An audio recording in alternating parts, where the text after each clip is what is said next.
오늘은 성령 강림과 교회의 시작이라는 제목으로 말씀을 나누겠습니다.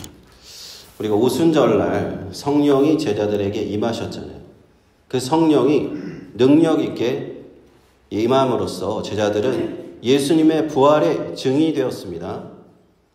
그리고 그때 교회가 처음으로 시작되었잖아요. 교회가 처음 시작되는 모습을 오늘 말씀을 통해서 살펴보고자 합니다.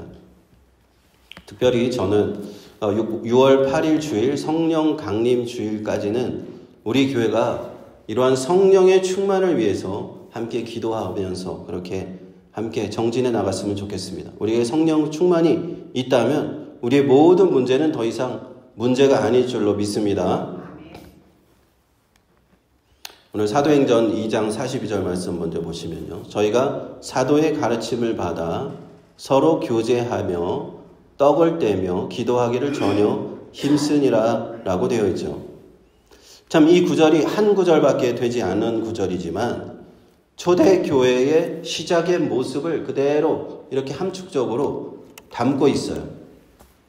그래서 우리는 오늘날까지도 교회는 이 42절에 있는 이 짧은 이 구절에 있는 네 가지 요소를 우리가 교회가 지켜야 될 교회 사역의 기본 네 가지 요소를 우리는 생각을 하고 있다 하는 것입니다. 첫 번째가 무엇인가? 말씀, 곧 사도의 가르침이라고 되어 있는데 말씀입니다. 사도의 가르침을 받았다, 말씀을 받았다는 것이죠. 구약 성경 말씀도 포함하고요. 또 예수님께서 이 땅 위에 계셨을 때 사도들에게, 제자들에게 가르쳤던 그 말씀도 포함되어 있습니다. 그리고 예수님께서 행하신 그 모든 행적도 다 여기에 포함이 되어 있어요. 우리가 그 당시에 교회가 처음 시작되었을 때를 한번 돌아가서 한번 생각을 해보면요. 그 당시에는 아직까지 신약 성경이 없을 때예요. 우리가 보는 신약 성경이 아직 그때는 없었습니다. 그러므로 사람들은 그 사도들의 구전에 의해서, 사도들이 기억에 의해서 의존해서 예수님의 말씀을 들었다 이것입니다. 예수님의 이런 말씀을 가르치셨고 예수님이 이런 행적을 하셨고 그것을 사도들이 기억에 의해서 가르치고 있었던 그 시기예요. 그래서 베드로가 이렇게 가르쳤을지도 모릅니다. 한번 제가 베드로의 한번 이렇게 역할에 맞춰서 제가 한번 말해볼게요. 베드로입니다. 제가 우리가 어느 날 예수님과 함께 안식일에 밀밭 사이를 지나고 있었어요. 근데 제자들이 너무 배가 고파서 밀 이삭을 잘라 먹었죠. 그랬더니 그걸 보고 있던 바리새인들이 안식일에 하지 못할 일을 한다고 우리를 비난했어요. 그때 예수님께서 그들에게 말씀하셨습니다. 사람이 안식일을 위해서 있는 것이 아니라 안식일이 사람을 위해서 있는 것이다 하고 말이죠. 이렇게 베드로가 사람들에게 얘기해 주는 게 어떻습니까? 이렇게 구전으로, 사도들의 구전으로 이렇게 말씀을 전하다가 훗날 이것이 모인 거예요. 모여서 사도들의 예수님의 가르침이 모여서 문서화가 되었고 그것이 오늘날 우리가 보고 있는 신약 성경이 된 것입니다. 그리고 특별히 예수님의 행적은 사복음서, 마태, 마가, 누가, 요한 사복음서 안에 이렇게 기록이 되어서 우리가 예수님의 말씀, 행적을 볼 수 있게 된 것이다 하는 겁니다. 우리 교회에서 새벽 기도 때 마태복음을 처음부터 끝까지 다 공부했잖아요. 그 안에서 참 우리는 많은 은혜를 받았습니다. 저도 그렇습니다. 말씀을 평소에 그렇게 자세히 보지 못하다가 또 새벽 기도에 말씀을 전해야 되니까 또 자세히 공부하게 되고, 근데 말씀을 공부하면 할수록 큰 은혜가 돼요. 말씀을, 이런 말씀이 이런 뜻이었구나 또 생각하게 되고요. 그 말씀을 통해서 우리는 우리의 믿음이 더욱 굳건해지는 것을 보게 된다 하는 것입니다. 그래서 초대교회에서 가장 먼저 사도들이 했던 것은 무엇이냐? 가르쳤다는 거예요. 예수님의 말씀, 예수님의 행적, 그리고 구약 성경을 풀어서 그것을 다 가르쳤다. 첫 번째 그 사역이었다 하는 것입니다. 로마서 10장 17절에는요. 그러므로 믿음은 들음에서 나며 들음은 그리스도의 말씀으로 말미암았느니라 하였습니다. 우리가 예수님을 믿는다 할 때 그 믿음이 어디서 생길까? 바로 그 말씀을 들을 때 믿음이 생겨난다고 로마서는 말하는 거예요. 그러므로 우리는 예수님의 말씀을 들어야 됩니다. 예수님이 행하신 그 일들에 관해서 우리가 들어야 돼요. 우리 교회가 가장 우선적으로 중요시하고 가장 최우선적으로 해야 될 것은 바로 이 말씀 사역인 줄로 믿습니다. 새벽 기도 시간에 우리가 구약과 신약 이렇게 왔다 갔다 하면서 한 권씩 이렇게 공부하는데 많이 참여하셔서 우리 말씀 들으시기를 축원합니다. 믿음이 저절로 생기는 것 아니고요. 말씀을 들을 때, 말씀을 먹을 때 우리가 그것으로 믿음이 생겨납니다. 작년에 그 이삭 선교회 대표님이 우리 유타주에 오셔가지고 집회를 하셨어요. 그 부흥 집회를 하셨는데 많은 간증을 해주셨는데 제가 참 인상 깊었던 내용이 있어서 소개를 해드리겠습니다. 이 이삭 선교회라는 것은 성경 말씀을 보급하는 선교회예요. 성경이 들어가지 못하는 특별히 그런 지역들, 뭐 이슬람 지역이라든지 북한이라든지 이런 데 성경을 전달해 주기만 해요. 다른 것 안 합니다. 거기 가서 복음을 전하면은 바로 잡히거나 뭐 이렇게 감옥에 가기 때문에 그냥 성경을 전달만 해주는 거예요.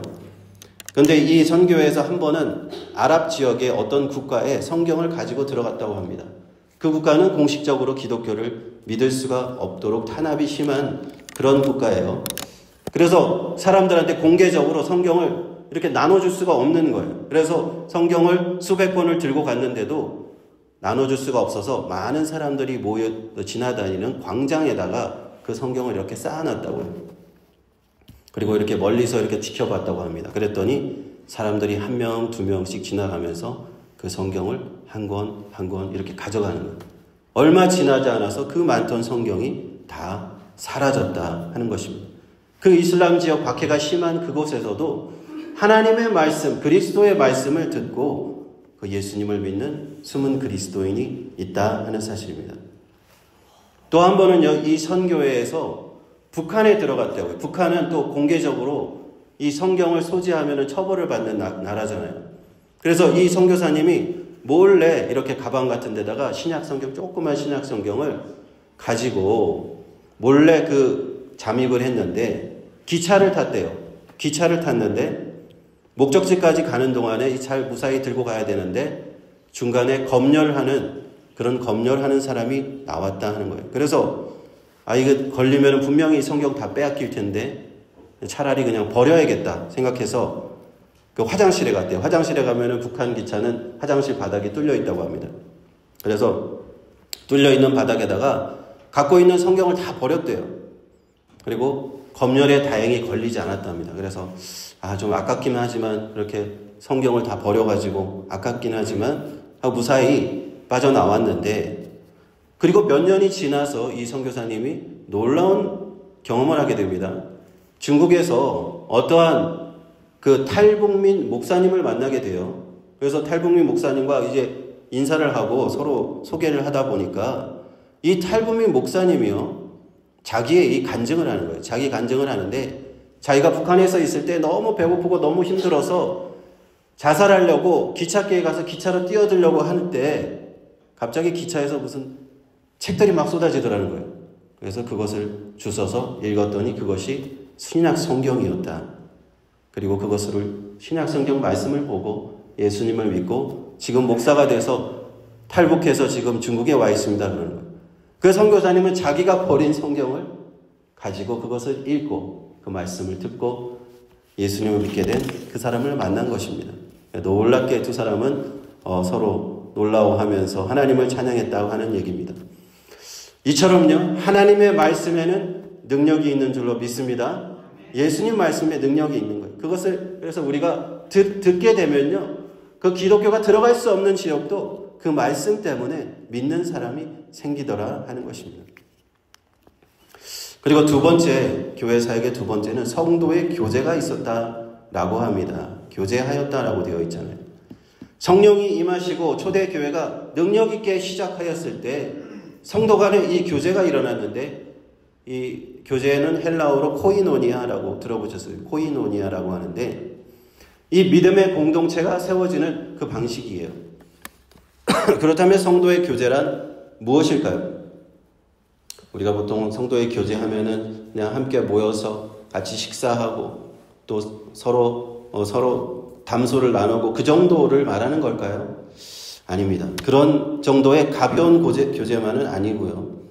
이 성도의 교제가 정말 어떤 것이었는지 그 다음번에, 그 다음 구절에 이게 44절부터 나와 있는데요. 44절에 첫째로 이제 믿는 사람이 다 함께 있어 모든 물건을 통용했다 그랬죠. 45절에 또 재산과 소유를 팔아서 각 사람의 필요를 따라 나눠줬다고 돼 있고요.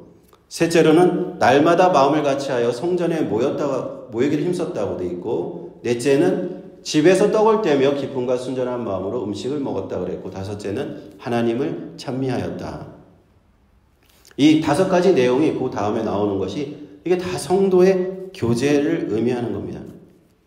예수 그리스도 안에서 그리스도를 믿고 하나님의 자녀가 된 사람들이 이제 하나님과 예수님과 함께 영적으로 결속된 뿐만 아니라 이제는 성도들 간에 영적인 연합이 생기는 거예요. 결속이 생기는 겁니다. 그래서 이들은요, 놀라운 일들을 시작하게 되는데, 첫째, 둘째 내용을 보니까 물질적인 것을 서로 나누어서 사용하기 시작했다. 또 자신의 재산과 소유를 팔아서 각 사람의 필요를 따라 나눠주기 시작했다.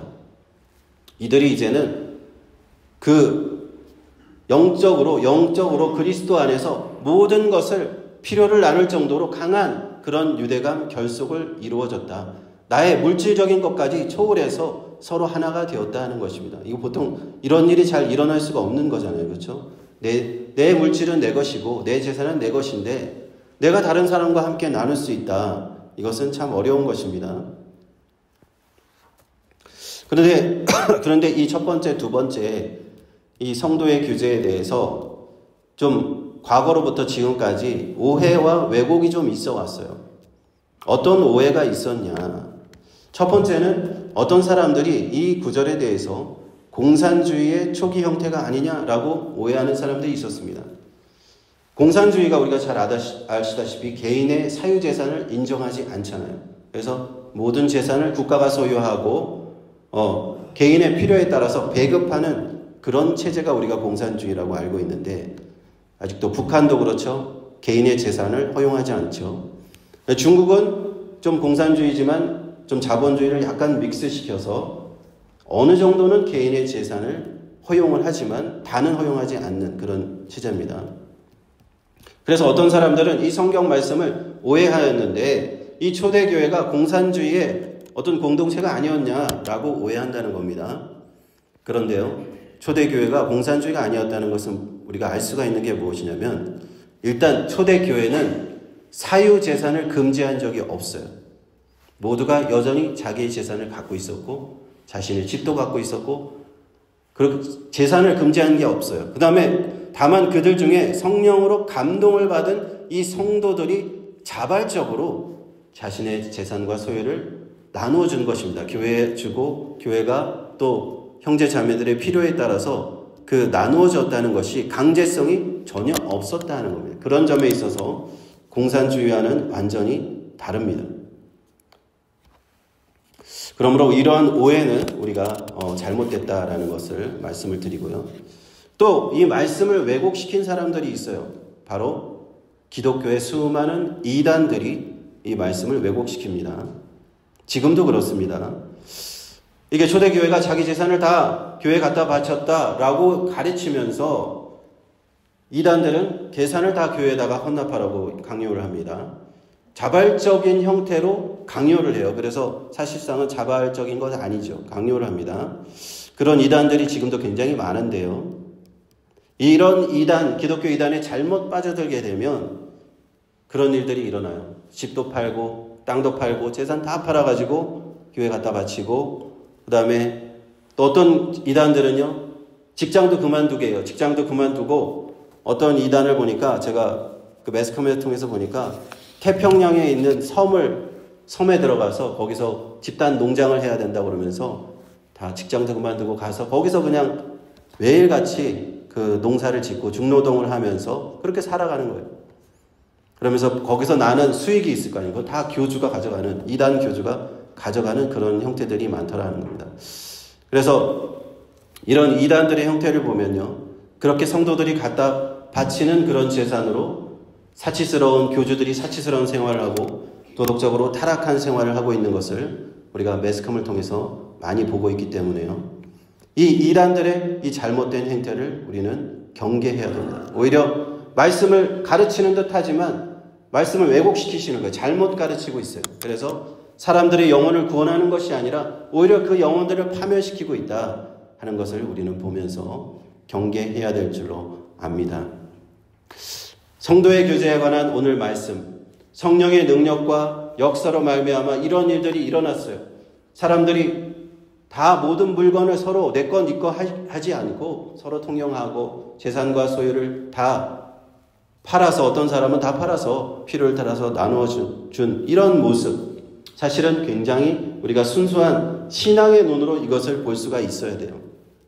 그러면 우리는 영적으로 큰 은혜를 얻을 수가 있습니다.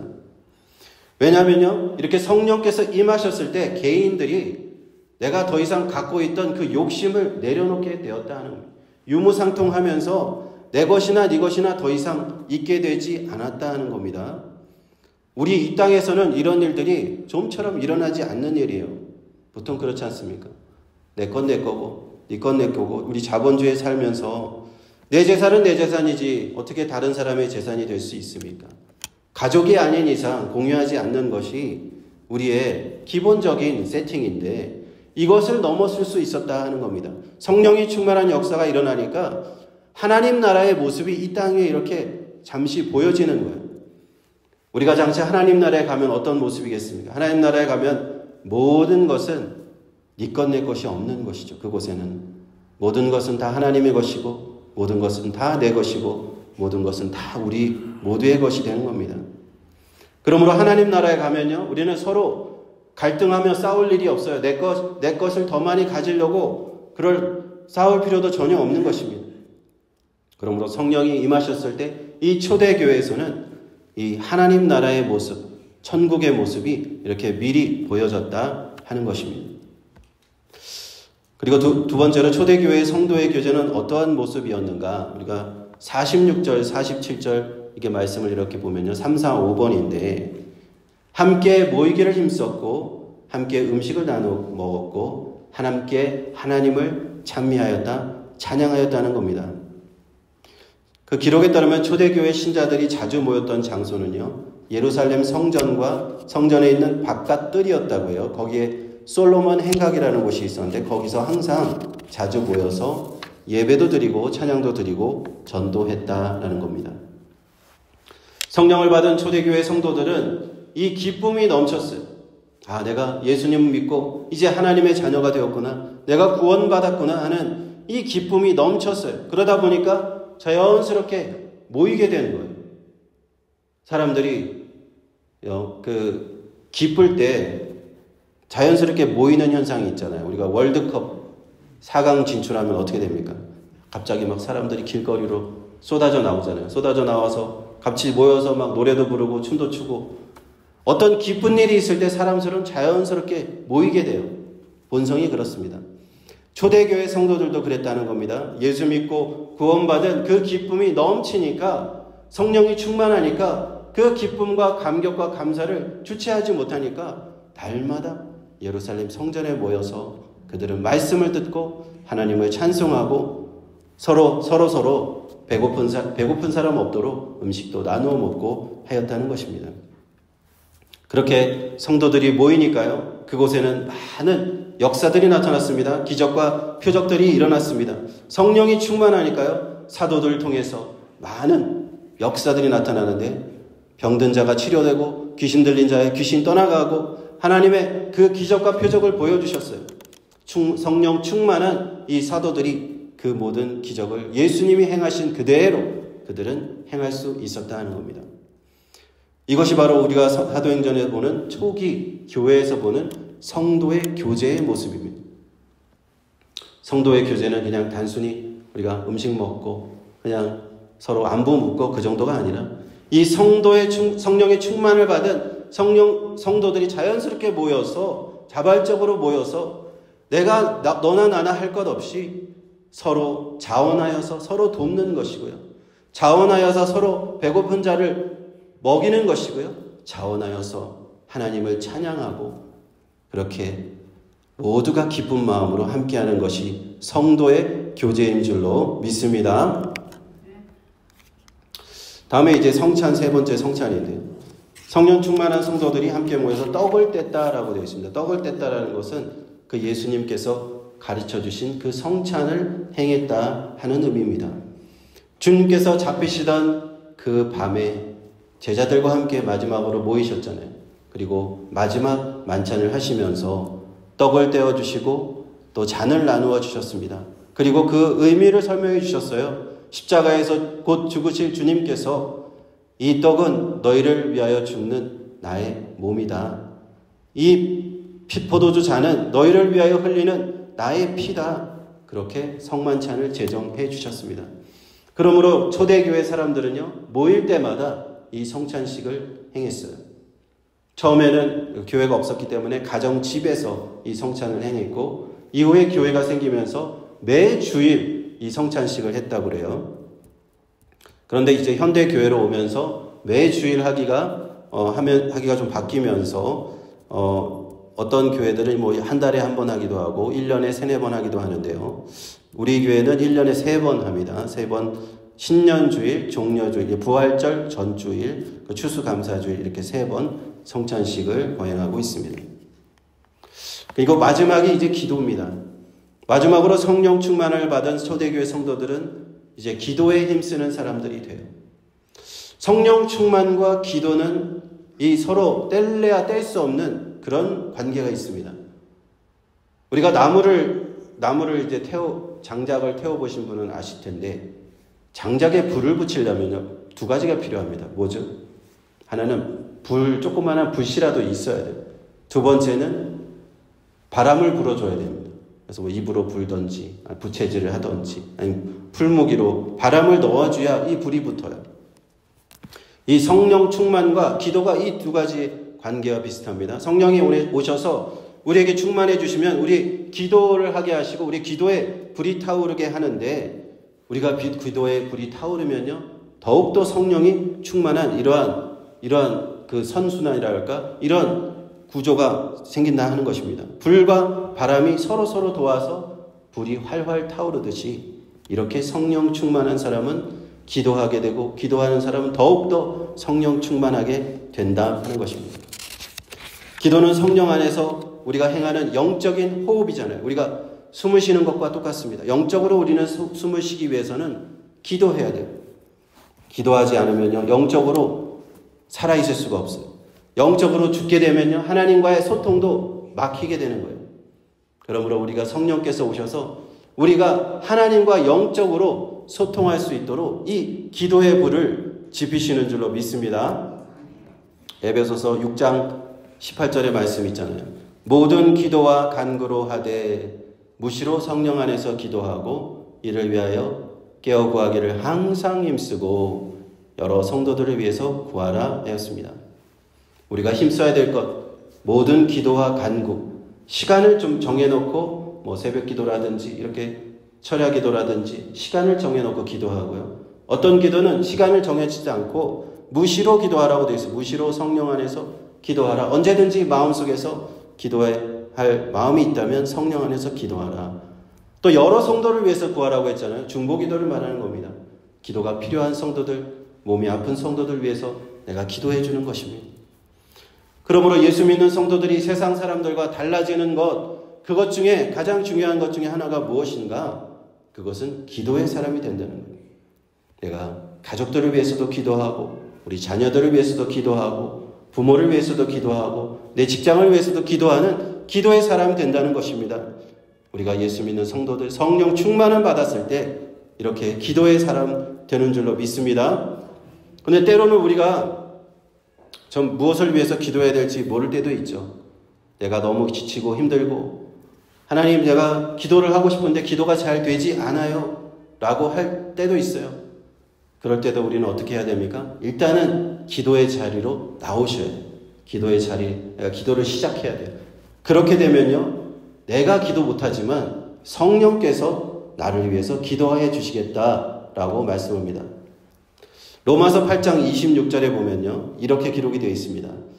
이와 같이 성령도 우리 연약함을 도우시나니 우리가 마땅히 빌 바를 알지 못하나 오직 성령이 말할 수 없는 탄식으로 우리를 위하여 친히 간구하시느니라 라고 되어 있습니다.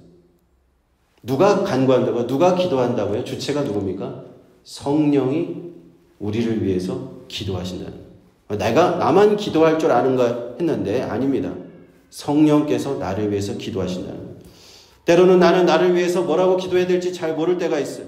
내 가족, 내 사업 뭐 잘 안 되고 어려운 일이 있을 때 어떻게 기도해야 될지 모를 때 우리가 무엇을 하면 되느냐? 그냥 기도의 자리에 나오기만 하면 돼요. 기도를 시작하기만 하면 된다는 겁니다. 왜? 성령께서 내가 뭐라고 기도할지 몰라도 나를 위해서 기도를 시작하시기 때문에 나를 위해서 기도하시고 내 가족을 위해서 기도하시고 내 직장을 위해서 기도하시고 우리 교회를 위해서 성령께서 기도하시는 줄로 믿습니다. 그런 믿음을 가지시고 사랑하는 성도 여러분 꼭 기도의 자리를 나오십시오. 사모하십시오. 기도의 시간을 그리고 정해 놓으세요. 하루에 이 시간에 내가 꼭 기도하겠다 그렇게 생각하세요. 다니엘은 하루에 3번 기도했잖아요. 3번. 우리가 다니엘처럼 기도하면 너무 좋겠지만 그것이 어렵다면요. 하루에 한 번이라도 꼭 정한 시간에 기도해 보십시오. 어떠한 일이 일어나는지 한번 체험해 보십시오.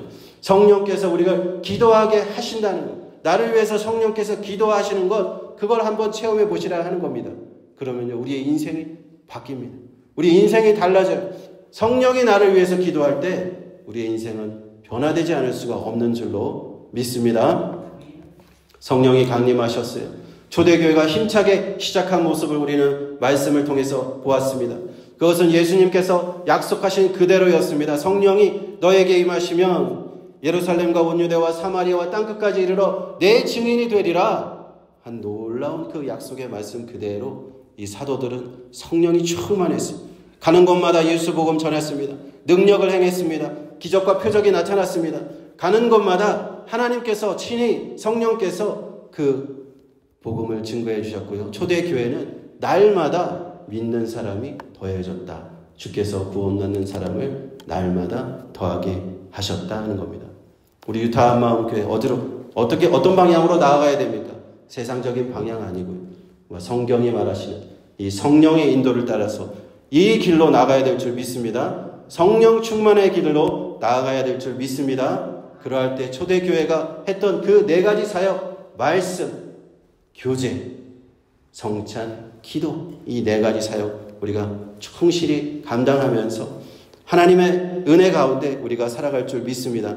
오늘 말씀 받으신 사랑하는 성도 여러분, 우리 이 말씀대로 실천합시다. 성령 충만을 받읍시다. 하나님께 영광 돌려드리고 모든 성도들과 사람들에게 이 기쁨이 충만한 교회로 함께 우리 만들어 나아갈 수 있기를 주님의 이름으로 축원드립니다. 기도하겠습니다.